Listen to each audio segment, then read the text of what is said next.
Hello and welcome back to another episode of Insufferable with me, your host, Lindsay Howe, episode 43. You guys, how are we doing? Okay, how is your week? I hope it is good despite the horrors. It's getting a little tougher to remain positive in the climates in which we live. But hey, we must persist. We must continue to fight back and quite literally crush the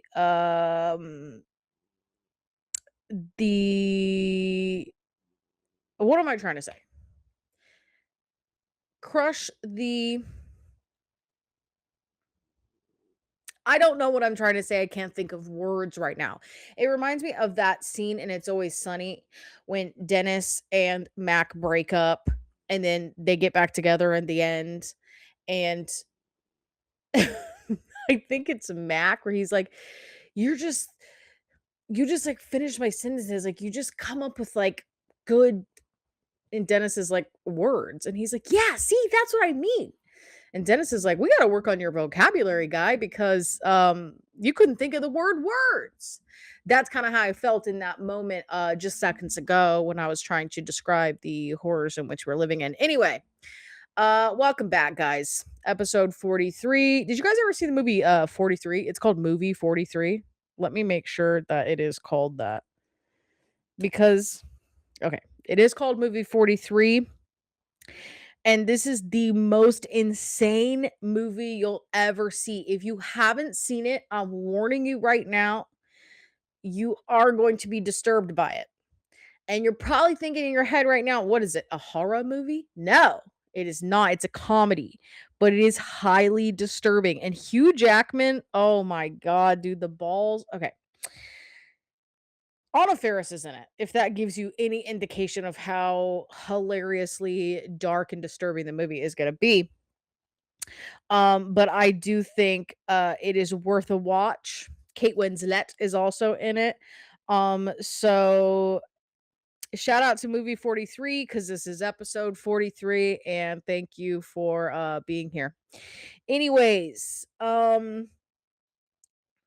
last week we spoke about possibly my ancestor being hanged at the Salem witch trials. I still have not confirmed if she was my ancestor or not. I am getting there. We're doing a little genealogy in the old family here. So hopefully we will excuse me for a moment. Hopefully we will be able to find out. Um if anything, she would be my ancestor by marriage anyway, because she's not originally in a Howe. She married a Howe. Um, so yeah, we'll figure that out. But anyway, still been connecting with the ancestors. Still been trying to yeah, just like the old Celtic side of the ancestry. Okay? And because of that, I don't know if I've talked about this yet, but because of that, I have been listening to Celtic music in the house rather than my regular playlists, right? Because I'm trying to be productive. My power word for this month is productive, which I found out after I decided I needed to be really productive this month. So it turns out I am on track. But I have this book that is astrology, and it lays out everything that's going on in with the planets throughout the year of 2026, and kind of gives you some advice based on your signs, what you're supposed to do, what's your best days for money, what's your best days overall, what's your most stressful days, like that kind of shit. So, yeah, I've been very productive. I'm doing a maker's market doing gonna be offering tarot readings at a maker's market for the first time. Okay. I was kind of roped into this. I did not choose this. Okay. However, I am very passionate about tarot right now. I've been studying every single day. I've been giving readings to inanimate objects in my home, and it's been really fun and powerful. And if you remember from a handful of episodes ago, I've been on this trajectory of rejecting the idea that I am naturally a caretaker, and I do not want to be a caretaker. But I keep getting thrust into it, and I don't enjoy it. And then I was thrust into caretaking for my grandma after she got in a pretty bad, car accident, and I was very frustrated that I was gonna have to do that because, like I said in that other episode, I was in this relationship that was draining me of emotional energy, and I was, like, reaching this breaking point that I was not gonna be able to recover from, okay? Just to put it lightly, I was stressing. And so I said, "I am not a caretaker. Don't fucking ask me for anything. Leave me alone." That was the vibe that I was in, okay? Then I started reading tarot, okay? I started studying tarot. And every time I did a pull for myself with tarot, it kept telling me that I am a natural caretaker and I need to share that gift. And I was like, "No, no, I don't want to do that. I'm so fucking over that. Please let me escape this caretaker role." I've grown a lot since then. And since then I mean, a couple of months. It's probably been like 5 5 months, 6 months maybe. And now I'm kind of at this point where I'm like, I'm really enjoying reading tarot for people, and I love to tell stories, and I love to interpret shit. I love to pan out and look at shit from a wide lens and give people perspective on their, like, anything they're asking me for advice about. You know what I mean? A lot of my friends come to me for advice. And even if it's not advice, they're coming to me to vent or just whatever. Like, I feel like I'm a good friend in that sense. Okay. And that's not the kind of caretaking I'm talking about. I'm always a lending ear. You know what I mean? Is that the saying? I will always lend an ear. That sounds right. Um, so yeah, if you need to call me, you need to vent, you need to tell me about your tea, and then you ask me like what are my thoughts on it. Usually my thoughts are pretty spot on. And a lot of times I'd be opening people's eyes to different perspectives. Usually stuff that helps people in the long run, okay? So I think that now that I've grown so fond of this tarot thing, and like my whole idea is just like opening people's eyes to different perspectives on like whatever issues or things they're dealing with like in these moments. um I think that might be the caretaking gift that I am required to, well, not required, but like I'm destined to share. Okay. I do not want to be physically caretaking or emotionally caretaking. You know what I mean? Like those things really stress me out right now, and maybe in the future I'll be open to doing that. But until then, I do still want to be helping people. And I always think that talking is essential. And if I can talk to people and open their eyes, not even on some woo-woo shit. Not even on some woo-woo shit, dude. Tarot doesn't have to be woo-woo. It just makes you think about things that you didn't think about. You know what I mean? So I think I might have found a good, outlet to caretake for people. So anyway, I'm doing this maker market. I'm offering tarot readings, and I've also I'm kind of like nervous that nobody's going to want a tarot reading, even though every time I go to a maker's market and there is a tarot girl there, that bitch has a sign up list. You know what I mean? It's like you have to sign up, you gotta come back in 20 minutes because that's your appointment time. So hopefully it is like that for me. I am manifesting that. Okay. I want to connect with a lot of people, as many people as I can. You know what I mean? This is my first time doing this at like an event. So I'm really excited to connect with people and to hopefully make some impact in someone's life, even if it's just a little bit. You know what I mean? I don't need to fucking I don't need to be doing godly breakthroughs in the middle of the sports basement for a high school fundraiser. It is a fundraiser for my niece's high school. And there's like, and it's not all high school students who are, some high school students do have booths, you know what I mean? My niece is doing crochet. She makes a lot of really cute crochet stuff. Oh my God. So fucking cute, dude. A little bunny, a big bunny, and it's got overalls on it. Oh my God. Handmade. Let's go, girl. So yeah, I love a handmade market, dude. I love handmade goods. I'm just happy to be a part of it. And shout out to Sierra for literally making me do it, putting me on the spot. Um and honestly, it kind of all worked itself out. I never considered doing this, at least not now. But my parents had a booth and can't be there because there's another event that they're going to on the same weekend. So like we already paid for the booth. You could just have the booth type shit. And Sierra happened to be standing there and she was like, "Oh, she could do it. She reads tarot." So yeah, she pretty much pushed me into that. And shout out to her for that because I think this will be really fun.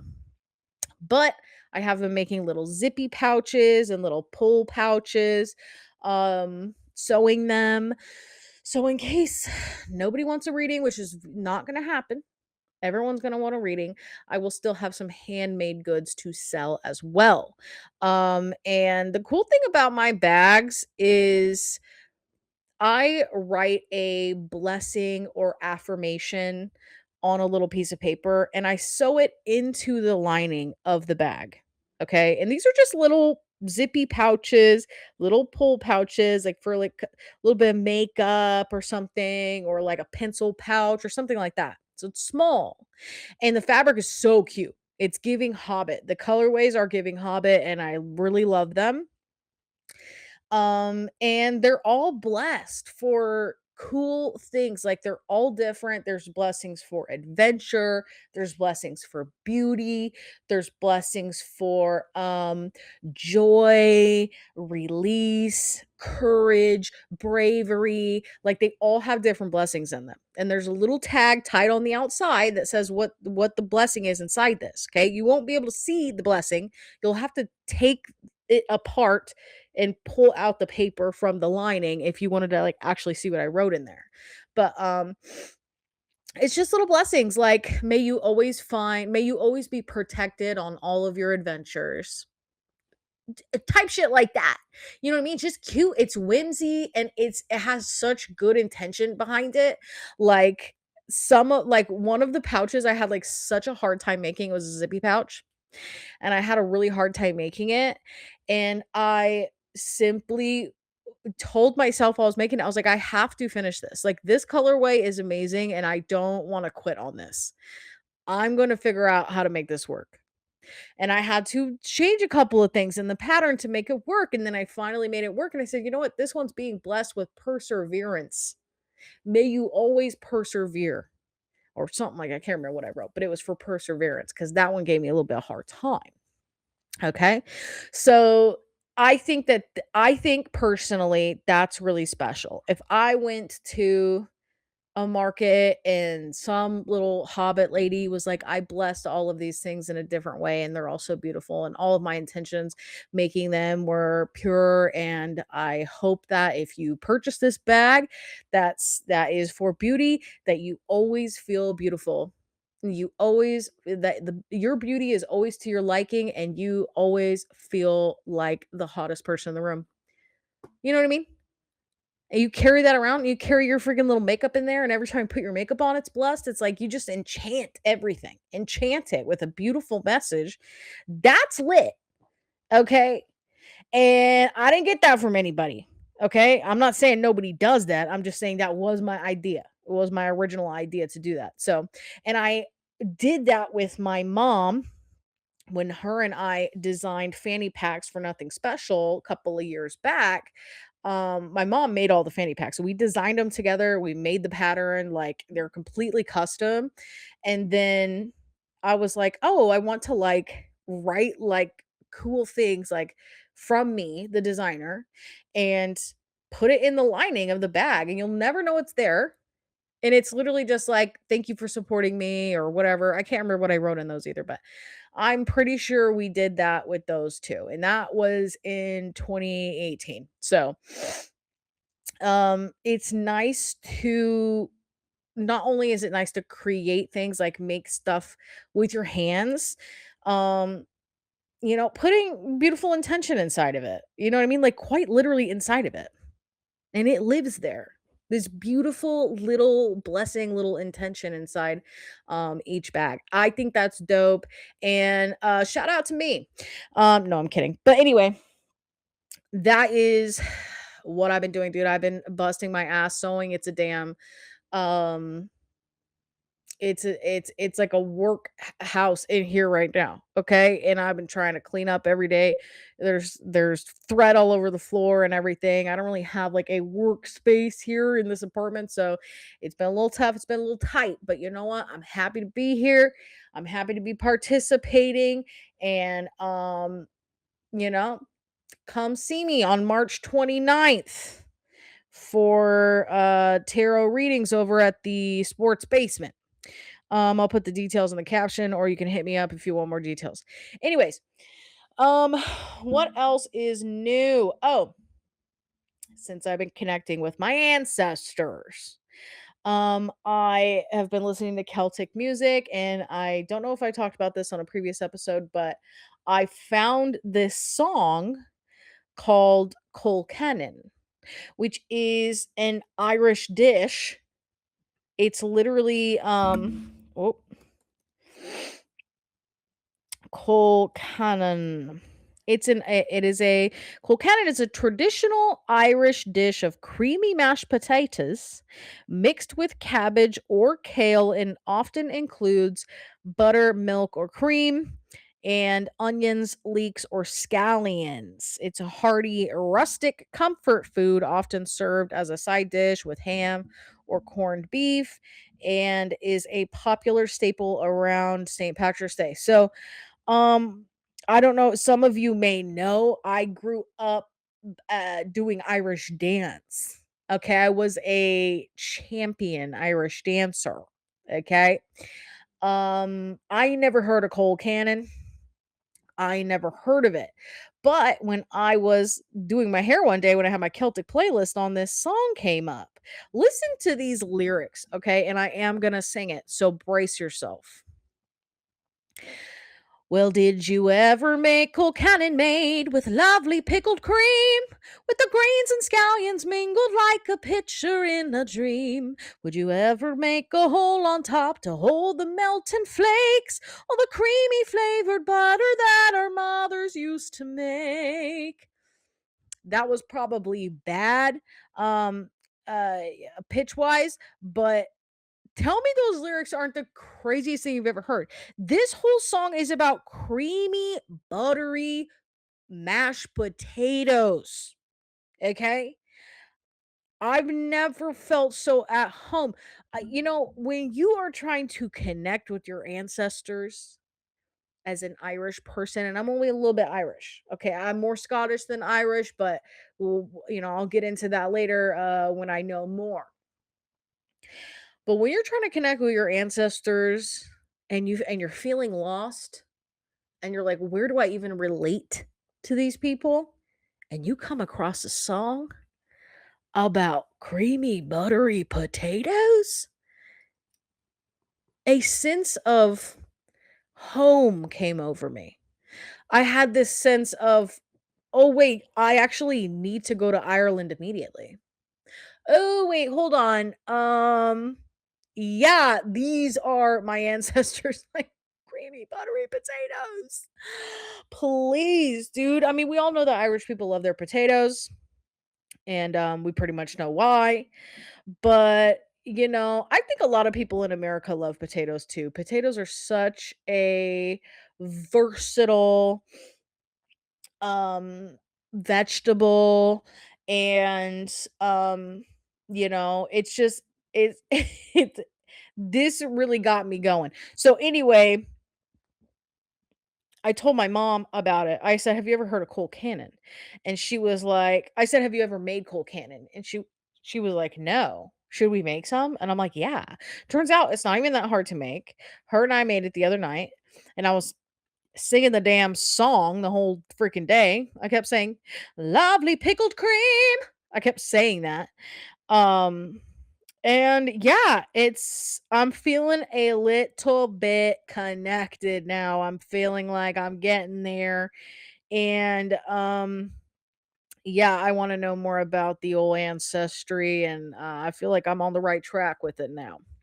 So, that is pretty fun, and shout out to Cole Cannon, dude.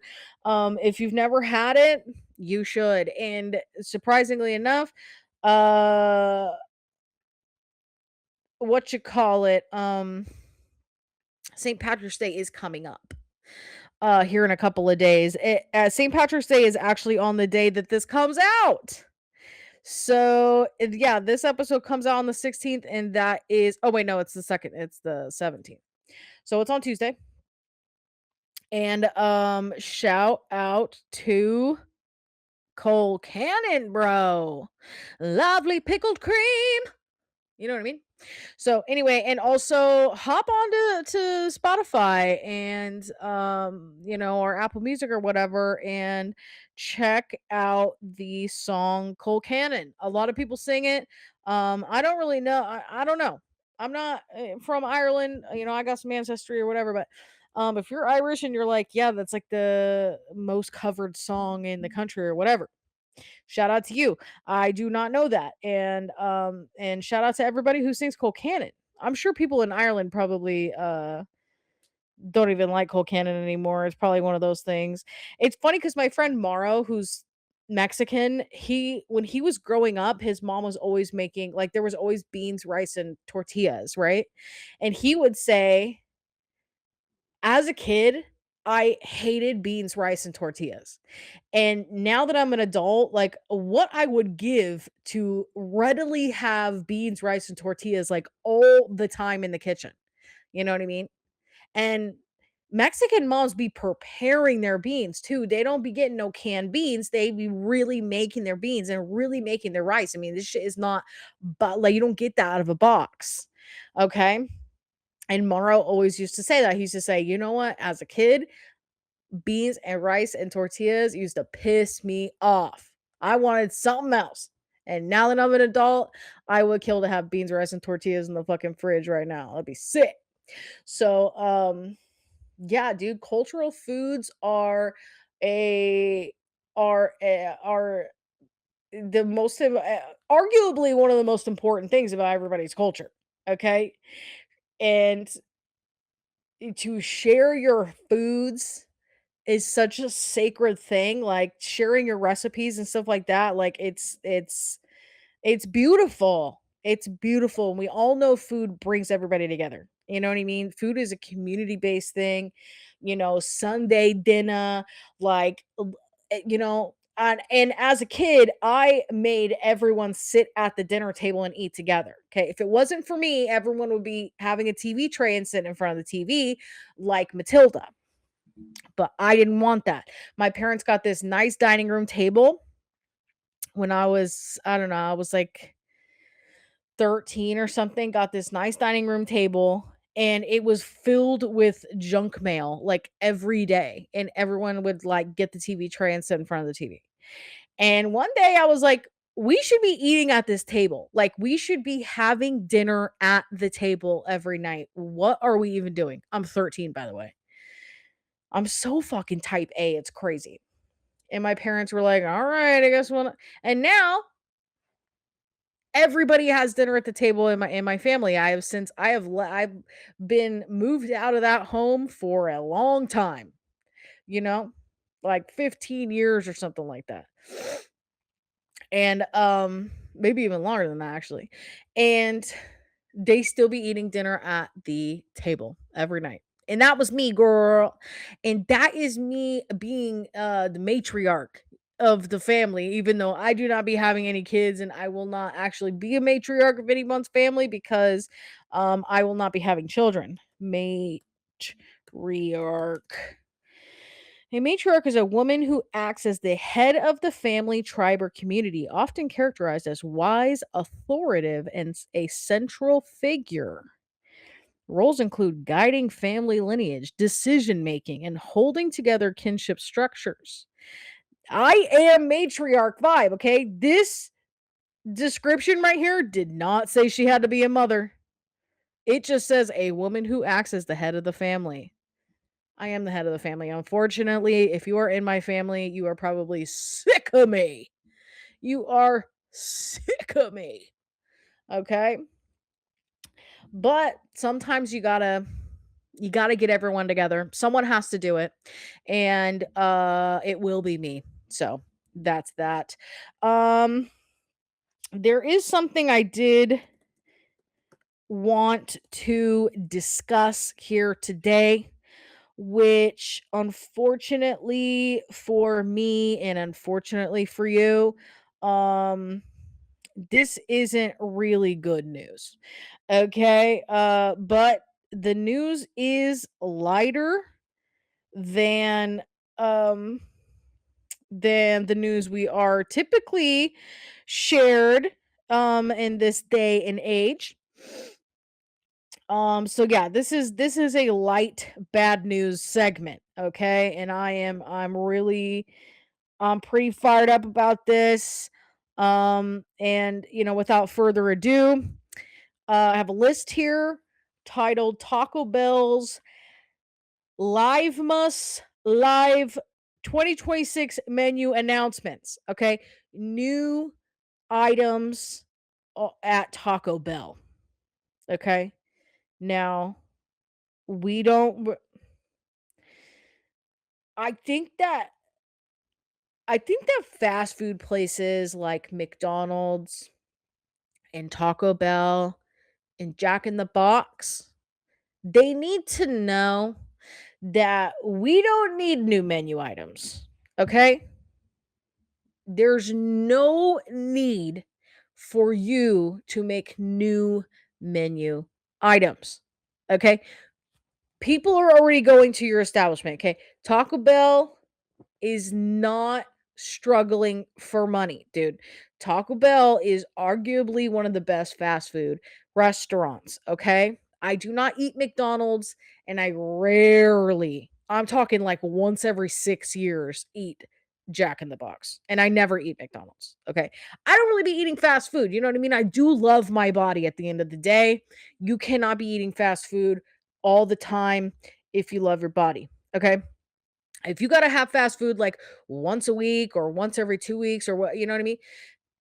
That's cool. If there's a really busy week, you gotta have it a couple times that week, that's cool too. You know what I mean? Shit happens, okay? But you need to you can't be eating fast food all the time, right? It is very unreliable nutrition wise, but you know what it is and what it'll always be? Comforting. And like my friend Sarah says all the time, you only eat fast food because you know exactly how it's going to taste every single time. Okay. The recipes do not waver. You go to Taco Bell and you get a chalupa, and it is always exactly the same. Okay. You go to Jack in the Box and you get a Whopper or whatever they got over there. It tastes exactly the same every time. That's what's comforting about it. That's what fast food brings people. It brings them comfort and stability. Okay. When you drop new menu items as heinous as some of the ones on this list we're going to go through, you just betrayed us. I feel betrayed when you do stuff like that. And this is, I'm talking to you, Taco Bell. You know what I mean? We don't need new menu items, and they look so heinous. And that's the other thing about fast food. It's so difficult to photograph fast food, make it look good. You know what I mean? When fast food looks good in a photo, it's usually like clay and stuff. You know what I mean? They do Hollywood magic. This is not a burger, that is not beef. That is not beef. That's probably tree bark that they sprayed with oil to make it look shiny. You know what I mean?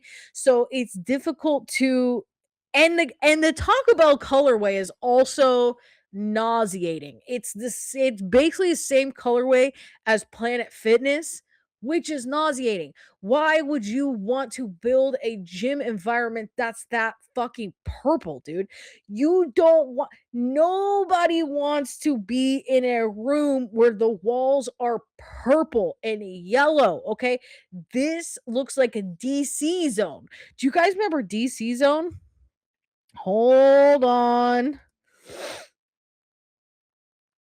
Oh, DZ zone? Oh man, Discovery Zone. Do you guys I'm going to enter a picture. I'm going to have to do the editing. What are you going to do? I'm going to have to do a little bit more work on this. Discovery Zone was the alternative to Chuck E. Cheese in a way. Okay. Discovery Zone was a popular 1990s American chain of indoor playgrounds featuring mazes, tube slides, and ball pits designed for children. Do you guys remember when McDonald's had playgrounds at the restaurant? Your parents could sit there and eat their food, and you could play on the fucking mazes and the slides and shit and the fucking foam ball pit and all that kind of stuff. They don't even do those anymore. You know what I mean? Kids were probably dying, but I don't know that happened, but they don't be having playgrounds at McDonald's anymore. But DZ Zone, Discovery Zone, me and my brother loved Discovery Zone. Okay. And when my dad was the uh only parent for that day or whatever, my mom went somewhere, she was working, or like she was with the girls or whatever, it's just us and our dad, he would take us to DZ Zone. Okay. And it is Discovery Zone. It's not Discovery Zone, but we called it DZ Zone. Okay. That's just what me and my brother called it. But I'm not going to get on a tangent about DC Zone, but what I'm saying is, why would you design a gym, Planet Fitness, that looks like a fucking DC Zone, bro? What the hell? I do not need to be in Barney's fucking playhouse when I'm trying to lift weights. I'll never forgive Planet Fitness for that, and I know their whole like idea behind Planet Fitness is to make it so that nobody wants to go. They want you to pay the membership and never show up. Okay, that's the whole fucking plan. I'm pretty sure Planet Fitness. Um like what do you call it? Planet Fitness reason the reason why it is bad. AI overview. Planet Fitness was created to make fitness accessible and comfortable for first time and casual users by eliminating the intimidation, high cost, and look at me attitudes found in traditional gyms. Now, I will say that, okay? They got judgment free zones here at the Planet Fitness. Um, and I love that actually. If you are a new time gym goer, you do not want to be going to an EOS or Gold's Gym where everybody's filming content. Everyone's in teeny tiny little outfits and they're shredded to the fucking gills and they're ego lifting everywhere.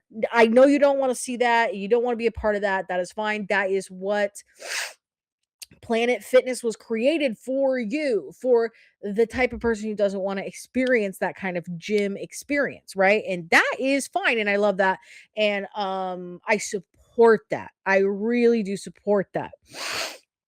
What I don't support is the colorway, unfortunately. But that's the thing about Planet Fitness is they don't want you to go.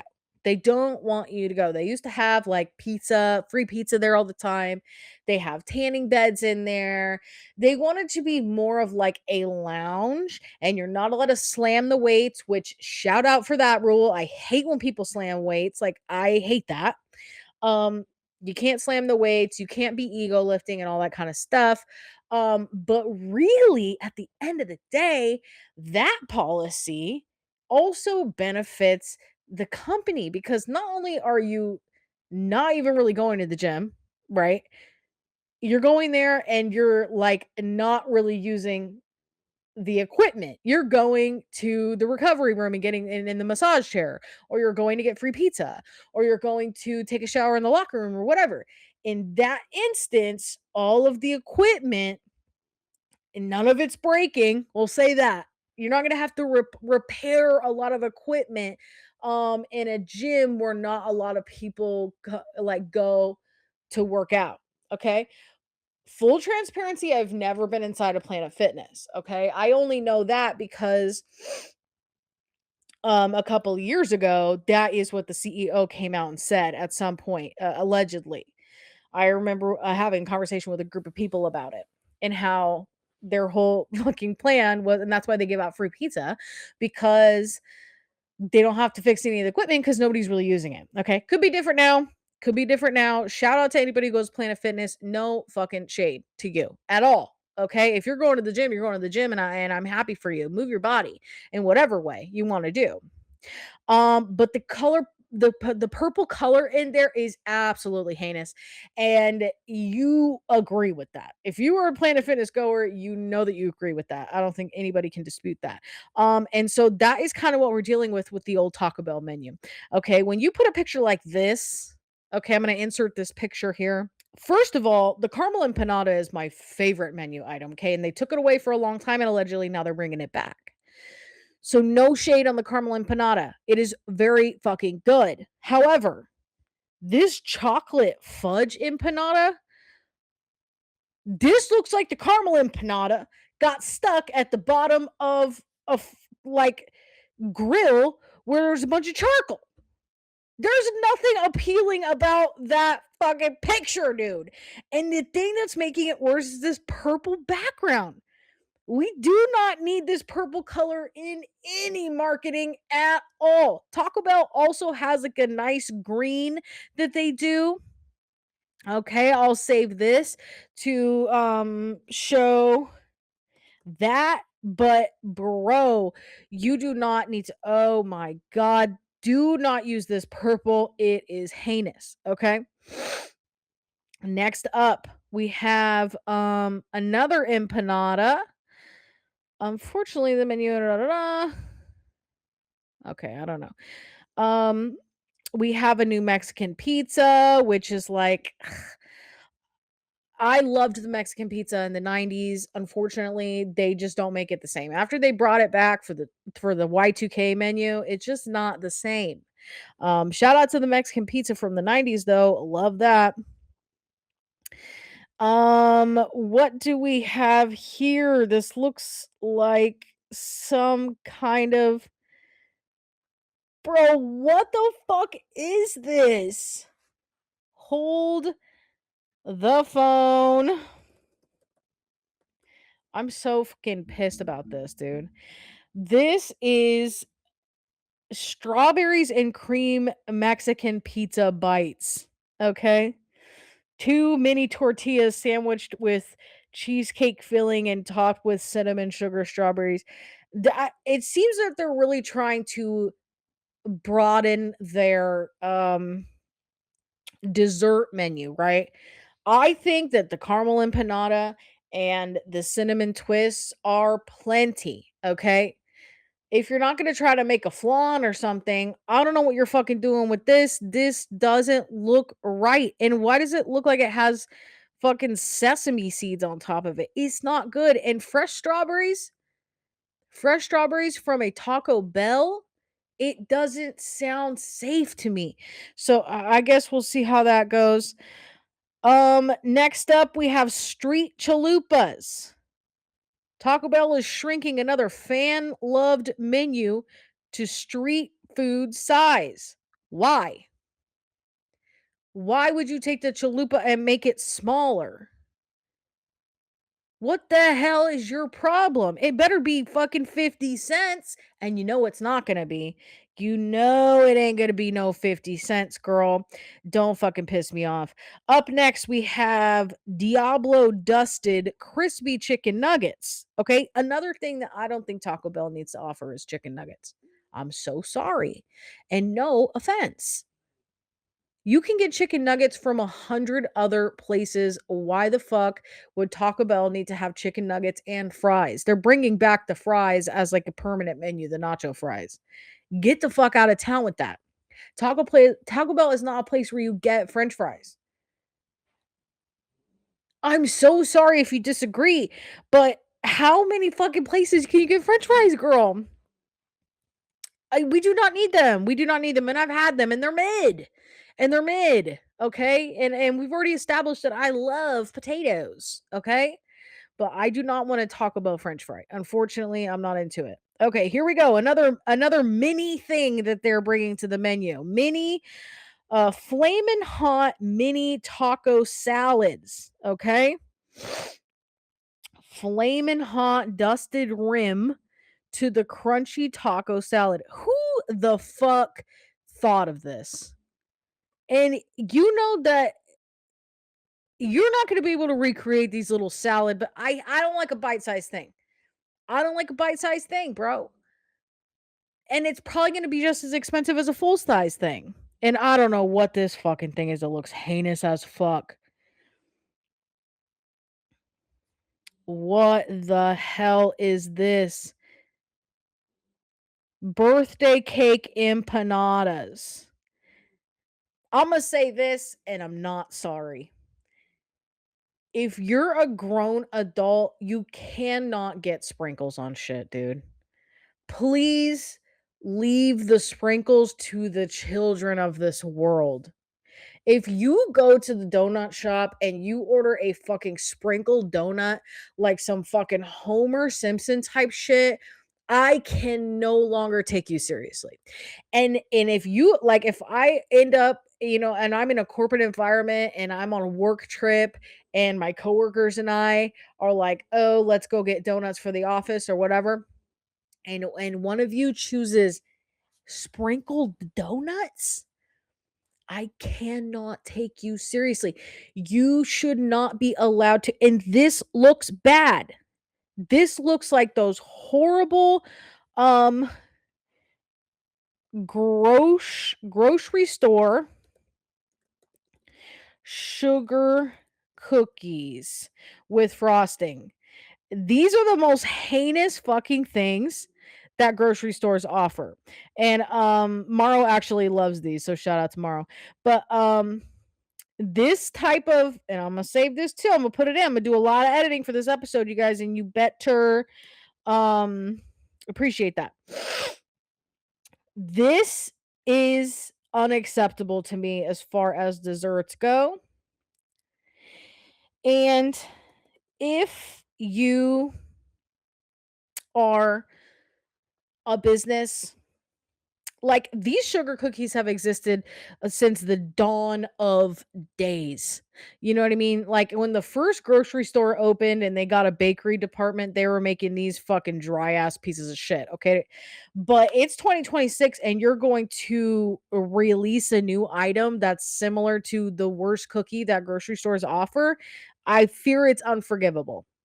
It is unforgivable for me. I'm pissed. Okay, up next is Taco Bell is releasing its first ever sweet crunch wrap, a creme brulee crunch wrap slider, which features a tortilla filled with creamy vanilla filling and bruleed for a crunchy exterior. This one's hard for me because creme brulee is my favorite dessert. Okay. It's absolutely the best dessert in my opinion, okay? I love a custard, like a vanilla custard with the fucking burnt sugar on top and the crispy, crystally sugar. Oh, girl, that is my shit. That is absolutely my shit. But this does not appeal to me at all. There's a donut shop here and I don't know, it's probably everywhere. It's called Need Donuts, okay? And they make the most insane donuts. Like everything is ain't no fucking sprinkle in sight, bitch. This is adult donuts, by the way. Ain't no fucking sprinkled donut. That's why we go to Need Donuts cuz we're adults, okay? Anyway, they have a creme brulee donut there and it is magnificent. It's exactly what it sounds like. It is a donut, no hole, full donut, filled up with custard. And on top is the bruleed sugar on top. Okay. It is absolutely amazing. So I love creme brulee and I love creme brulee type things. A mini crunch wrap, a sweet crunch wrap creme brulee. I'm not into it. Will I try it? Yes. Yes, I will. But I am mad about it.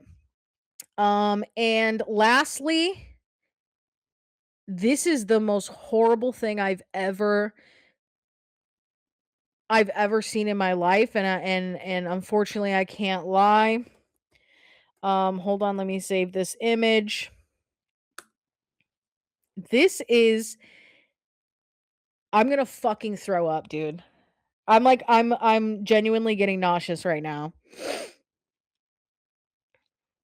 This is a Baja Blast midnight pie. I'm nauseous, dude. I'm fucking nauseous. Mountain Dew Baja Blast midnight pie that will drop around Thanksgiving time. The pie adds the passion fruit flavors of Baja Midnight to the creamy pie filling of a tender crumb crust. Unfortunately, I'm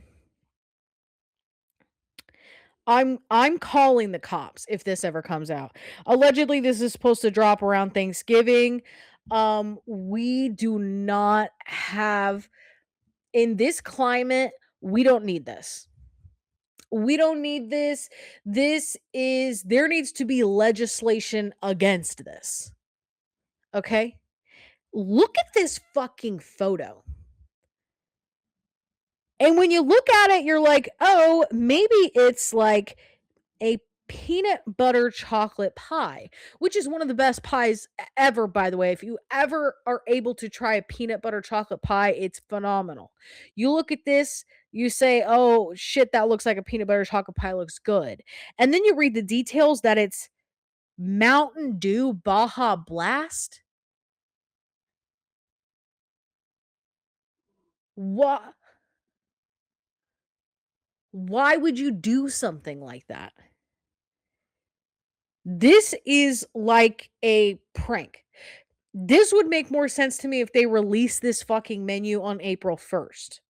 And then they turned around on April 2nd and said, that was April Fool's, by the way. Sorry, we made all those people vomit. I'm literally nauseous thinking about this fucking Baja Blast pie, by the way. Pissing me off. And I don't think that Mountain Dew should be legal. I think we all know how horrible Mountain Dew is. And I grew up in a Mountain Dew family. Not my parents, but my aunt and my uncle, big on Mountain Dew, okay? A huge Mountain Dew family. My cousins were drinking Mountain Dew in their bottles as kids, as babies, okay? That's not good.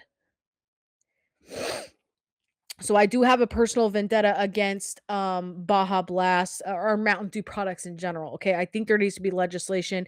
And matter of fact, I'm going to link a petition to ban Mountain Dew. I don't think people should be drinking it. And if you are an adult drinking Mountain Dew and getting sprinkled fucking donuts, I think you need to be arrested, and I am so sorry, but you belong in jail, and that is on period. Um, that'll be it for our new items on the Taco Bell menu that nobody is looking forward to at all. Um, you know, caramel empanada is the only good thing on that entire list. So shout out to the caramel empanada. Anyway, that is going to do it for me today, you guys. Thank you so much for tuning into this insufferable episode. Um, and yeah, I will see you next week. Happy St. Patrick's Day. Bye.